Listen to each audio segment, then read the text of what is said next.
આજે અમેરિકાની અંદર અથવા વિશ્વના યુરોપના દેશોમાં કહેવાય છે કે છૂટાછેડાનું જો સૌથી વધારે કારણ હોય મુખ્ય તો એ સોશિયલ નેટવર્કિંગ સાઇટ્સ છે અને તેના પુરાવાને પણ જો માન્ય રાખવામાં આવે છે.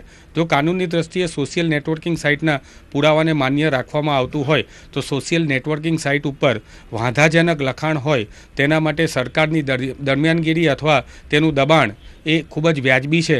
વાંધાજનક લખાણ દૂર કરવું એ એક યોગ્ય પગલું જરૂર છે, પરંતુ ટેકનોલોજી અભ્યાસુઓના મતે જ્યાં સુધી આવી વેબસાઇટ પર એકાઉન્ટ વેરિફિકેશનની સુવિધાઓ ઉપલબ્ધ ન બનાવાય ત્યાં સુધી સદંતર સુધારો શક્ય નથી.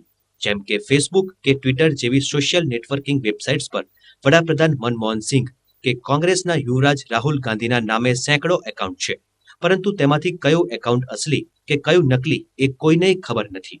હવે આવા નકલી એકાઉન્ટ્સ દ્વારા અપાયેલી કોઈ ટ્વીટ કે મેસેજ પણ એક પ્રકારે તો છેતરામણી જ છે.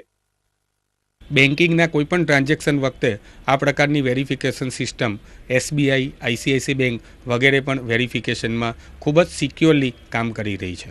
સોશિયલ નેટવર્કિંગ સાઇટ ધારે તો ખૂબ જ મામૂલી ટેકનોલોજીના પરિવર્તનમાં આ પ્રકારની વેરિફિકેશન ઉપલબ્ધ કરાવી શકે છે. હાલ તો દિલ્હી કોર્ટ દ્વારા 13 માર્ચ 2012 સુધીમાં વિવિધ વેબસાઇટ કંપનીઓને વાંધાજનક લખાણ દૂર કરીને હાજર થવાનો આદેશ અપાયો છે, પરંતુ જ્યાં સુધી એકાઉન્ટ વેરિફિકેશન જેવા મુદ્દાને લઈને કોઈ ચોક્કસ આચારસંહિતા અમલી નહીં બનાવાય ત્યાં સુધી સોશિયલ નેટવર્કિંગ વેબસાઇટ્સના દુરુપયોગની શક્યતાઓ નકારી નહીં શકાય.